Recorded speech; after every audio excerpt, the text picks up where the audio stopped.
Ya están todos reunidos en la plancha del Zócalo. Pulcros, impecables. Ella es Petra. Alguna vez estuvo arrumbada en un panteón de locomotoras. Después, en el Museo Nacional de la Revolución. Y hace 9 años encontró su hogar en el Museo de los Ferrocarrileros, allá por la villa. Petra Herrera, destacada soldadera revolucionaria villista, inspiró su nombre. Junto con estos 2 coches, forma parte del escenario que enmarcó el desfile para conmemorar 109 años del inicio de la Revolución Mexicana. Muy orgullosa, parece que en cualquier momento se pondrá en marcha con su carga y pasajeros. Su próxima parada es la memoria colectiva. Sí, los héroes y personajes de esta lucha tomaron el Zócalo. Más de 2,000 elementos de caballería, vehículos de la época y armas alrededor de nuestro tren revolucionario. Hagamos un viaje al pasado.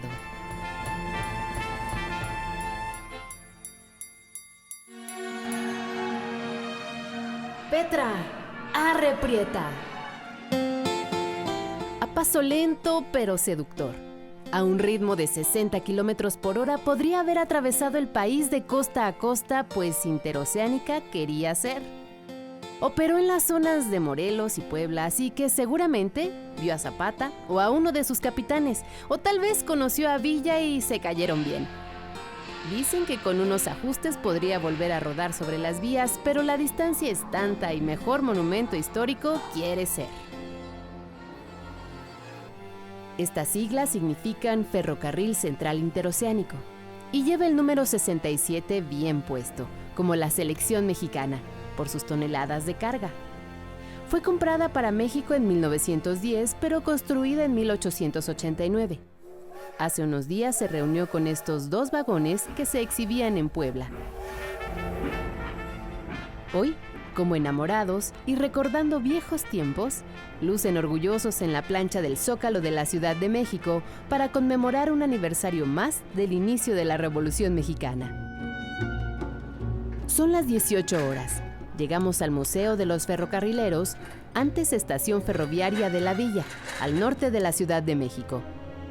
Don Salvador, su director, es un personaje sabio. De paso lento como Petra, pero igual de rico en historias y experiencias que ella.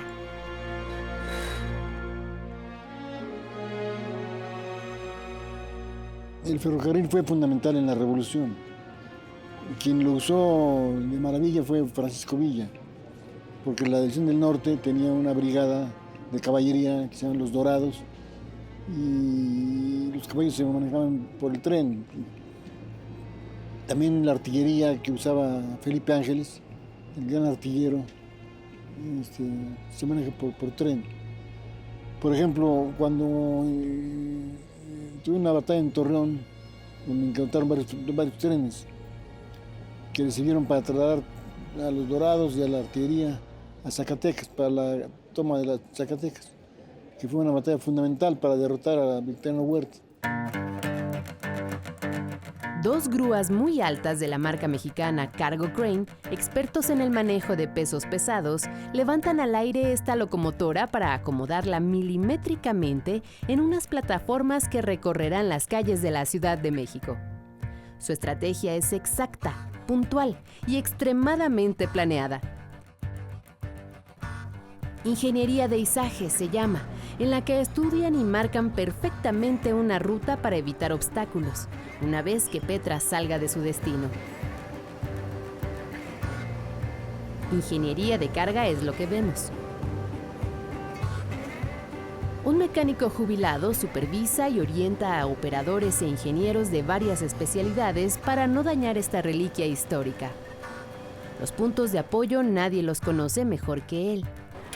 Petra lleva mucho tiempo sin arrancar la marcha, pero aún aguanta estos trotes con sus 130 años cumplidos. Algún día llevó hasta 25 vagones enganchados, transportando hasta 100 pasajeros. Vamos resguardándola como las tropas a sus caudillos, soldados en armas, todos montando. Pasaron varias horas para esta maniobra. Salimos con la primera nave a las 8 de la noche con 45 minutos. Para lograr eso, con la segunda, habían pasado 5 horas. Salimos juntos en caravana. Era yo una Adelita, acompañando a sus tropas, cuidándola como nuestro general a nosotros y nosotros a él. Porque no se podría entender la revolución sin los trenes. Hoy tampoco. Resguardarlos en museos ha sido vital, para no olvidar la historia. Los bienes culturales identificados en este proyecto. Se hicieron grupos de trabajo interdisciplinarios en los que había arquitectos, antropólogos, ingenieros, en fin, un grupo de historiadores de distintas disciplinas para poder estar seguros de que se identificaba el material que tendría sentido ir acopiando y reunirlo en el Museo Nacional.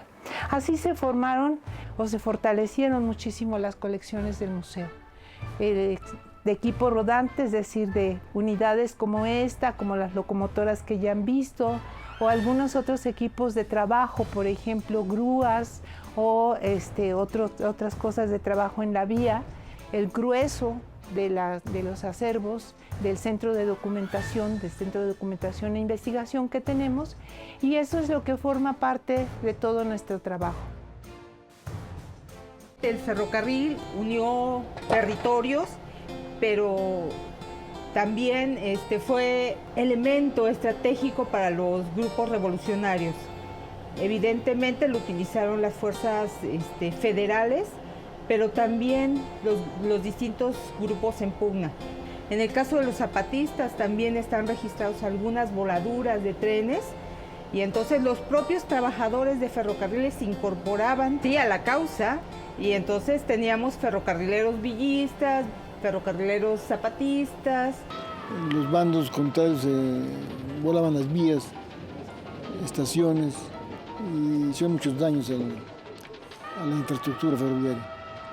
No obstante eso, las vías se reparaban, los puentes, y el servicio nunca se interrumpió. Con Porfirio Díaz la red ferroviaria creció muchísimo y dio concesiones a varias empresas norteamericanas. Entonces el ferrocarril era muy importante en la economía del país. Y desde luego en la revolución se volvió un arma muy importante. Francisco Villa fue el primero que utilizó un tren como un tren hospital ambulante, y atendía tanto heridos propios como del enemigo. También fue el primero que utilizó el cine para filmar las batallas, ¿no? Él estaba acostumbrado a pelear de noche, como un buen bandido, pero para poder filmar las batallas tuvo que dar algunas batallas de día para que pudieran filmar. Fue un innovador Francisco Villa. Los zapatistas los encuentras aquí en la zona de Morelos, Cuautla, Izúcar de Matamoros, y entonces ves a los grupos armados como muy regionalizados. Bueno, aunque después se fueron desplazando las tropas villistas hacia el centro del país, pero bueno, comienza en el norte este gran movimiento y lo utilizaron de manera estratégica, siempre moviendo tropas, mercancías, boicoteando. Fue estratégico sin duda. Muchos ferroviarios eran apoyadores de Pancho Villa.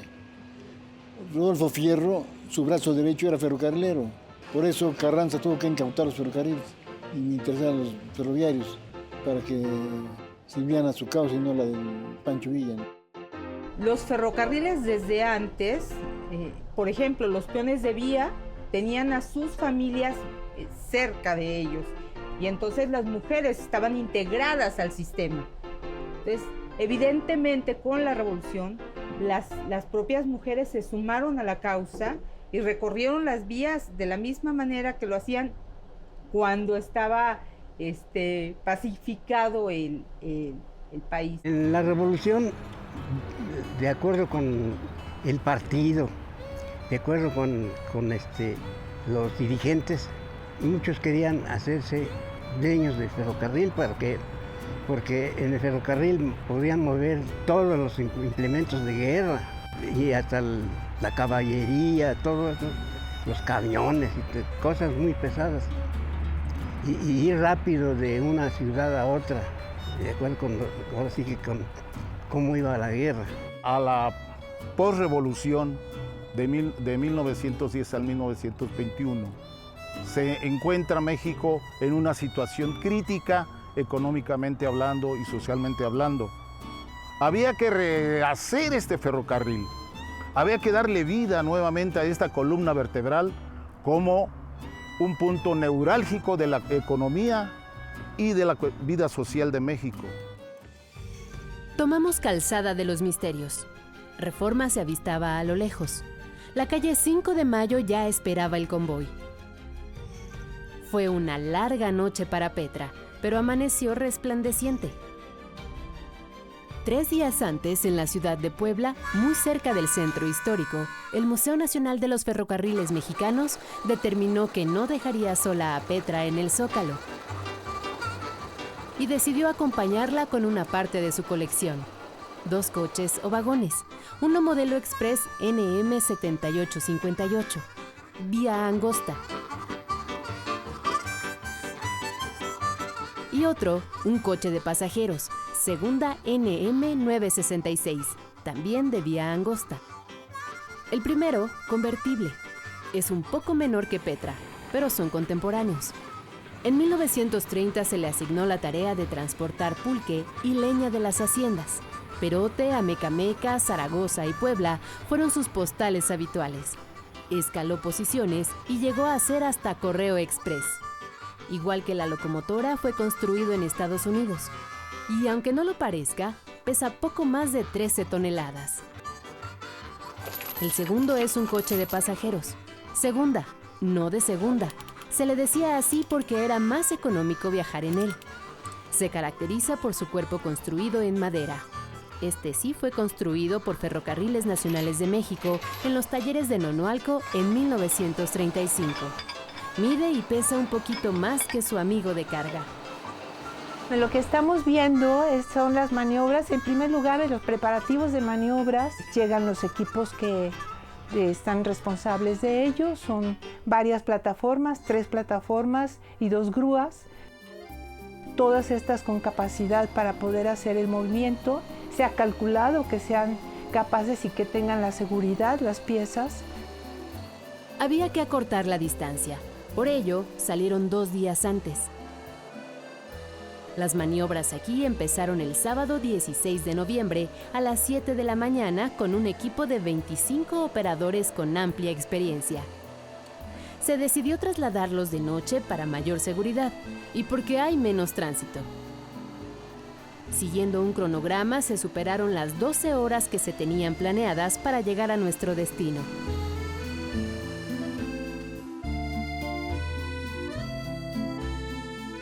Aquí, los 2 coches se ensamblaron con Petra y juntos evocaron tiempos remotos.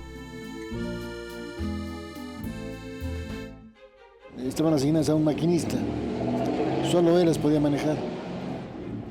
Y le ponen un nombre a su locomotora, que era como su primera esposa. Era su negra consentida, su prieta chula, y le asignaban un nombre, ¿no? Porque convivían más con la locomotora que con su mujer.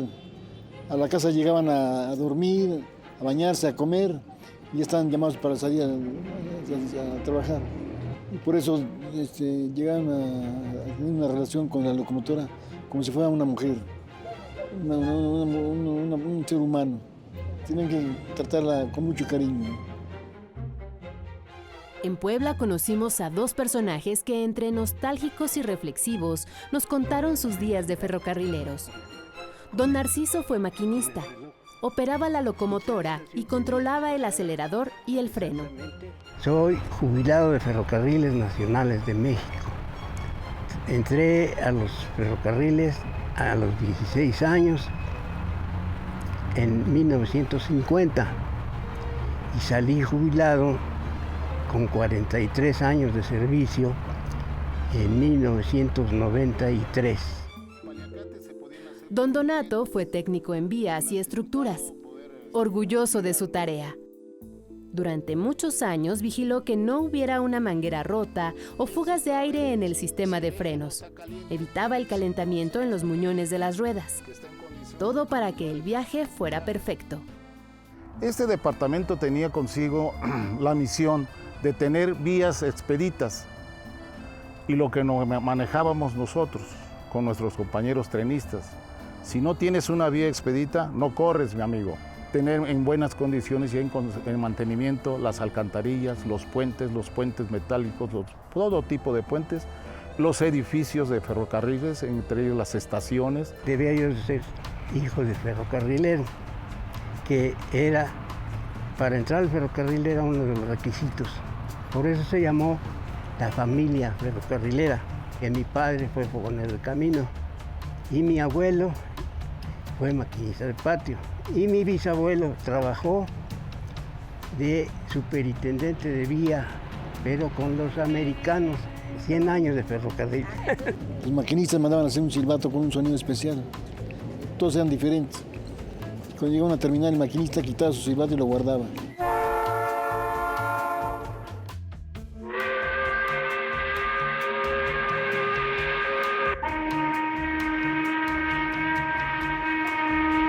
Ese fue escuela de aire. Cuando quería uno ascender, ser maquinista, fogonero, tenía uno que estudiar el freno de aire del tren. Ahí, en ese carro están todos los equipos, fueron 5 equipos de aire los que se usaron en Nacionales de México. Y ahí estaban todos los aparatos para estudiar.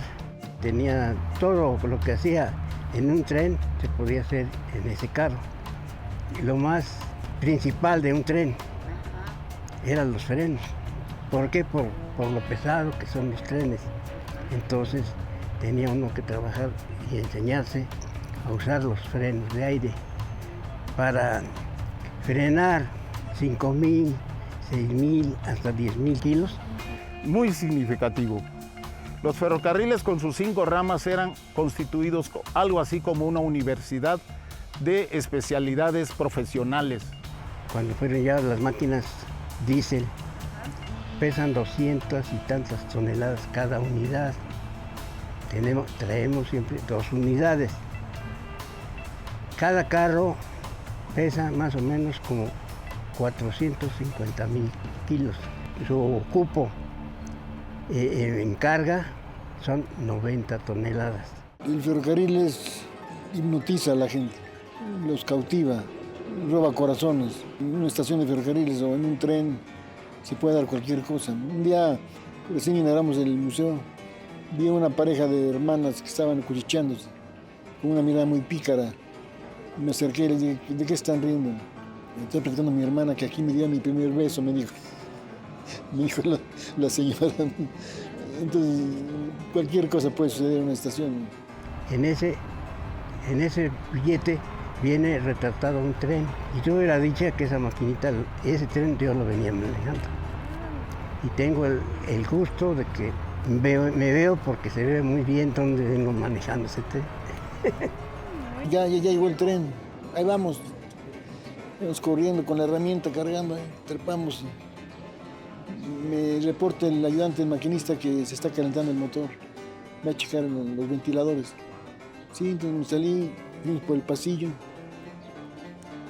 Llegamos donde abrí las puertas de inspección. Está un gabinete. Me agaché para abrir el gabinete y revisarlo. Y en eso agarró una curva el tren. Me fui de espaldas. El barandal me pasó por aquí. En un segundo, por mi cabeza, pasaron escenas. Verme caer, el balasto que usa el terraplén es como de obsidiana, ¿no? Es un material muy duro, que son como cuchillos, cortan la piel, ¿no? Y el tren, el movimiento que tiene, hace un flujo de aire que succiona. Entonces, aparte de que uno queda todo cortado, lo jala y lo mutila, ¿no? Y ya me hacía yo mutilado, ¿no? Y en eso mi ayudante me agarró de las greñas, me regresó. Le debo la vida a ese hombre. Estoy aquí por él. Tuve la dicha de manejar trenes de pasajeros y trenes de carga. Trenes de pasajeros que entonces estaba en su auge de ferrocarriles. Primero era un carro que era express. Después seguía otro carro que era el correo. Después del correo venían los carros de segunda, 2 o 3 carros de segunda. Después venía el carro de primera. Luego venía otro carro que era de primera especial. Después del primera especial ya venían los Pullman. Pullman, entre ellos traía salón, traía comedor, traía ¿cómo se llama? Para dormir. Pisaba Puebla, pisaba Tlaxcala, pisaba Veracruz, y cada parte tenía sus vendedores especiales. La voz era diferente, los productos de comer, frutas, todo eso, y sobre todo en los trenes la gente disfrutaba. Éramos 70,000 trabajadores, platicando con un contramaestre de un barco, y nada más era el contramaestre del barco del príncipe de Gales, de Carlitos.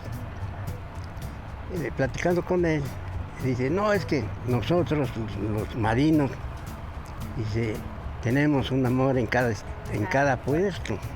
Y dije, no, eso es poco. ¿Cómo poco? Sí, yo tengo un amor en cada estación. ¿Cómo? Sí, vamos a decir, de México a Veracruz son 120 estaciones. El general Lázaro Cárdenas, como presidente en 1938, declara que los ferrocarriles nacionales de México se nacionalicen y pasa y lo pone en manos de los ferrocarrileros para que estos fueran custodios de la industria, la hicieran crecer, la cuidaran. Ese fue el punto importante de la iniciativa de la economía de México. El ferrocarril fue columna vertebral de esta economía hasta en la época de los 60, 50, cuando florecieron los ingenios azucareros. Los ferrocarriles rentaban o daban ese servicio a los ingenios azucareros. Tenía uno que estudiar tanto porque la cuestión de que bajo mi responsabilidad como maquinista era todo el tren. Y eran millones y millones de pesos que iban en mis manos. No subestimamos el transporte de carretera, para nada, pero el ferrocarril debió florecer. La muestra es hoy, la carga tremenda que se maneja desde los puertos mexicanos hacia los Estados Unidos, hacia Europa, etc. Preservar este patrimonio tiene mucho sentido en este momento en particular en México. Digo, es como todo patrimonio, es representativo de una identidad, es algo que nos cuenta nuestra historia. Nadie podría entender el México moderno si no hubieran existido los ferrocarriles. Nadie hubiera podido entender los procesos que, como en el caso de la Revolución Mexicana, se dieron si no hubiera ferrocarriles. Serían procesos completamente distintos. Bueno, porque por un lado el gremio ferrocarrilero fue un gremio que jugó un papel muy importante en los inicios del movimiento obrero. Fue la vanguardia durante muchos años. Un gremio muy combativo. Y en segundo lugar, porque la industria ferrocarrilera fue vital para el desarrollo de este país en el siglo XX, en los primeros años. Desgraciadamente se privatizó la empresa, pero ahora hay que rescatar los ferrocarriles. El ferrocarril es el sistema circulatorio de este país. Sin el ferrocarril no se entiende nuestro México moderno, ¿no? A partir de él, bueno, se desplazan todavía mercancías y creo que hoy por hoy es el medio de transporte al que se le debe apostar por la cantidad de tráfico, de carga que puedes desplazar en sus vías y por el propio sistema de no contaminación. Entonces creo que el ferrocarril tiene un papel preponderante y creo que es estratégico para nuestra economía. Porque todos los ferrocarriles que se mueven ahora se mueven en vías, pero las vías son de México, los trenes son de Estados Unidos. El ferrocarril es un instrumento fundamental para consolidar un país. Son como los castillos de una casa y actualmente hemos perdido eso. El ferrocarril es el transporte de personas más económico, más amigable con el medio ambiente, más cómodo y sobre todo el más seguro. Aquí la gente no lo piensa, pero tenemos el metro, que es un ferrocarril eléctrico urbano. Deseamos los ferrocarrileros de la vieja guardia, de los ex nacionales de México, que el ferrocarril no esté exento de la historia de México. Es parte del corazón de México. Es vital. Los grandes países que están desarrollados cuentan con grandes redes de ferrocarriles. Y aquí en nuestro país necesitamos que haya un gran ferrocarril para que haya desarrollo económico, político, social. Tiene mucho sentido en este momento recuperar la memoria ferroviaria de México, esa historia de los proyectos, los sueños, el cómo se llevaron adelante y cómo funcionó y cómo se fue dando una historia particular en los ferrocarriles, porque tenemos nuevos proyectos de ferrocarriles. Puede darnos la oportunidad de reflexionar con mucha claridad acerca de la pertinencia de estos nuevos proyectos, de la fortaleza que pueden suponer y de lo que puede ser el futuro con ellos. Entonces, es momento para decirles a las nuevas generaciones que se queden, que traten nuevamente de rescatar nuestros ferrocarriles. Chamacos, vengan aquí a aprender qué es el ferrocarril y a exigir que se construyan muchos ferrocarriles, no uno ni dos, no, a todo el país como era antes. Dos museos se unieron en este encuentro histórico, de Petra la locomotora y Dos Vagones de Puebla, para celebrar el aniversario 109 del inicio de la Revolución Mexicana. Fuimos testigos de la loable labor que hacen al preservar, restaurar y hacernos recordar el valor inigualable del patrimonio ferroviario en la economía, la industria y el transporte con sus viajes llenos de vivencias. Queda aquí la foto del recuerdo. Hoy se retoma el ferrocarril como medio de transporte y estrategia para el desarrollo y crecimiento económico. Ya mero silba en el sureste mexicano nuestro Tren Maya.